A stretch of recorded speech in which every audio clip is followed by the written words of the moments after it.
Good morning, everyone. It's a bit windy this morning, so I'm hoping that it's not going to cause a problem with the recording, but I thought I'd show you what we're up to at the moment out at the new place. The new bathroom isn't quite working for Mum because she can't get into the shower, so I'm having to drive her back to Eagleby to have a shower. So Gavin's making a outdoor shower for me for us out of IBCs. He's actually used 5. I mean, it would have been fine to use. You can do just a shower with 2, which for him it's not going to work because he's 6 foot tall and it wouldn't have been tall enough, because once you cut the edges so that they're all flat, it means that you lose quite a large section of the IBC. So he's actually used a 5th IBC and cut strips out of it like that to put in between the 2. So that's what we've got so far, and we're going to have a little change room on there as well. So really fancy. So this is what he's done so far. I'll show you the final outcome once he's finished. But yeah, so he's got the 4 IBC cages, and he's got the 4 cages are cut. So we've got a walkway into here, and this is going to be the change room area. It'll have IBCs in it as well. And then you've got the shower area. Now we've got to clean out in here, but that's okay. That'll come up really clean and easy. These were IBCs that we were using for water for the animals at the other house. So he's going to use a hot glue gun, or not a hot glue gun, but a hot gun to actually wrap this around so that there won't be any sharp bits. And the shower head and the taps are going to be there. And a friend of mine who's actually going to plumb it into the house. So we're going to be just using the water from the house. So we're going to have it so that the connections are all here, and there's just going to be a normal garden hose going over to the house tap, and then copper pipe going up and over to the hot water system. So yeah, so that's the outdoor shower. That's the progress so far. So he siliconed up all of these empty holes, so all these cuts, so that no water can get in, and he's siliconing all the joins so that no water or gets out or air gets in. Ran out of silicone, so we've got to go get some more. Underestimated how much he was going to need, which is easy to do. But yeah, so that's what we've got so far. We've put the tap down this side so that I can actually use the water from the shower to water all the gardens down there. I don't think I'll be able to water this garden with it because it's going to be a little bit too high. But I could potentially just have a bucket there that I could then pour onto the plants. So yeah. Oh, and these are some of the plants that I planted up yesterday with the boys. We've got some lemongrass there, some calendula, a tomato and some basil there, some chocolate mint there, some flat leaf parsley there, curly leaf parsley there, normal common mint there, and then I've got some peppermint up there. Now what I've done here is I've just gotten a whole heap of horse manure from the stables that are here, put that down, and then I put wood chips over the top, and made it so that I can water them and the water stays in there. So, and the boys had a lot of fun watering that. So they had lots and lots of fun. Hopefully the lemongrass does okay. That was one of the plants that my friend Tyler gave me. So, and then over here I planted some more tomatoes because the first one I planted in there was too little and it died. So I planted another tomato there and another one over there. So I got my basil here, it's doing okay. And I've got some sugarcane cuttings there that I'm working on striking. Well, the aquaponics needs some attention. The moringa's got new shoots. Look at that. Lots of new green leafy shoots on the moringa. And I've popped a dragon fruit cutting in there. The other moringa down there is not doing anything really.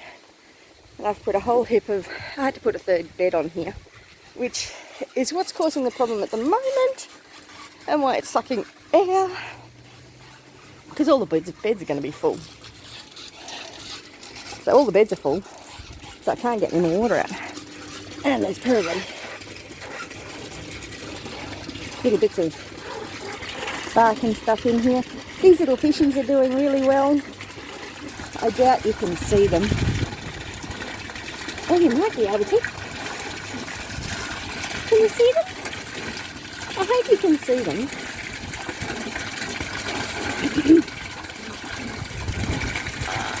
Just cleaning out the pump hasn't been enough. I have to put some more water in there. Because these are all going to be full. So these beds are all full at the moment and they're supposed to be draining.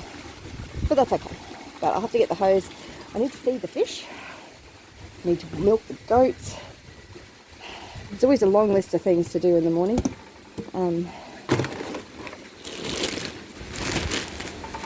So this is the feed that I feed to the fish. I got it when I got the fingerlings.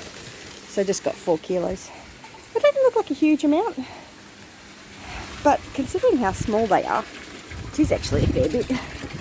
So just stick that in there and they will find it. They might be a bit cold at the moment to be eating. But I put it in each morning anyway. And it seems to disappear. So they must be eating it. They're growing nicely.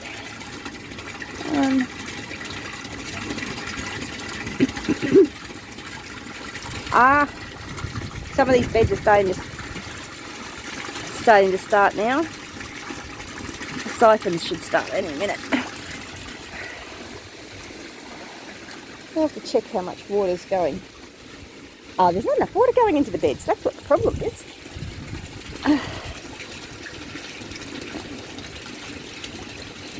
You do sometimes need to adjust the water around the place.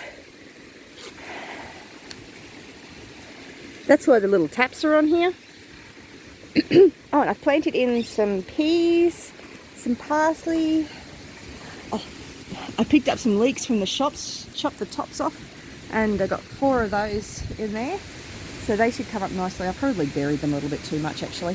And some shallots. I did the same thing. Shallots are fantastic. You just buy them from the shops and chuck them in and they will do beautifully. There you go. That siphon's starting now. It just didn't quite have enough water going into the bed. And I've got some chard and some kale, and I got some basil cuttings over there and some beans and some more curly kale, some red Russian kale. Got the beans over there, Ceylon spinach, some more beans here.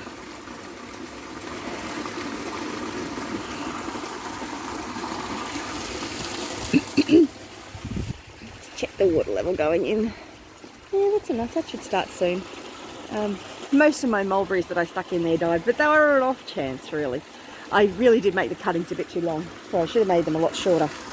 I'll put that back, or I'll lose it. Put the lid on this before I forget. I really should do the chickens, but I'll do them later on.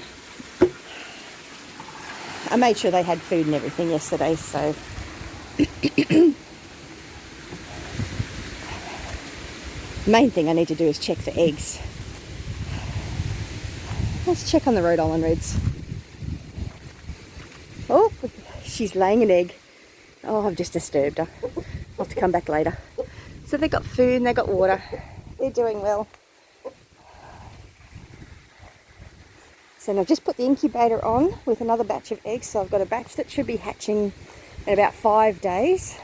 And then another batch that'll hatch in about 20 days. Well, around the 22nd, because I put them in on the 1st. Someone has been sleeping in the nesting box. Ah dear. I've put Mr. Cuddles over here with Lucy, because Lucy was getting hammered by all the other chickens. And Mr. Cuddles was getting hammered by the rooster as well. So, ah dear. So they got their water and their feed. They're happy. Enough.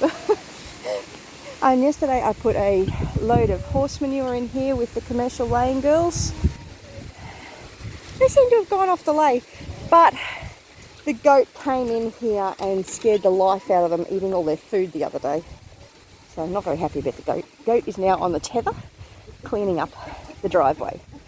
So yeah, so I put a load of horse manure and cow manure in there yesterday so they can scratch that through, because this is going to be a garden bed.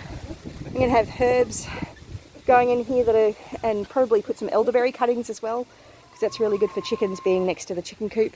And this will eventually be one of my pens that I have chicks in. So yeah, the leghorns with my Australorp are doing well. It doesn't look like there's any eggs laid yet this morning. Although they've got lovely nesting boxes in there and they just lay in the mulch. It's a little bit irritating actually, but yeah, you get that.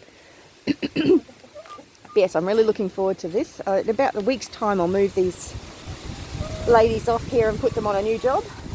I might put them around here to get them to clean up this area. Look at this, Leckina. Not a great place for it. So I might try and transplant that at some point when I get some time. But I really should still be moving stuff out of the house, so I'm limited on what I can do here. But everything's going reasonably well. So yes, except for the goats. The goats are a challenge. And we've got a lot of wind at the moment and it's blown over the goat net. So I've had to put Laura and Missy on a chain, which is actually good because the driveway was starting to annoy me.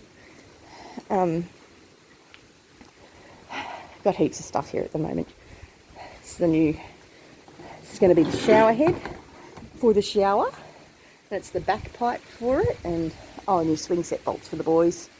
And got all the fittings for the brass stuff in there, and all the screws that Gavin's using to attach the IBCs to the frames. Lots of little roofing screws. And the taps too. I've got some bamboo that I'm going to try and shoot as well. Yes, I should get the goat. I'll take you for a walk. It's probably a bit windy for you to be able to hear me now. Sorry about that. Goats are a bit further away now, which means I'm getting some more exercise.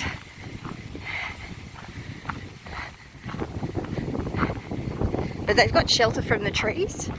So, although the ponies keep nicking some of their hay. I haven't got the hay for Missy yet. She's going to be very loud.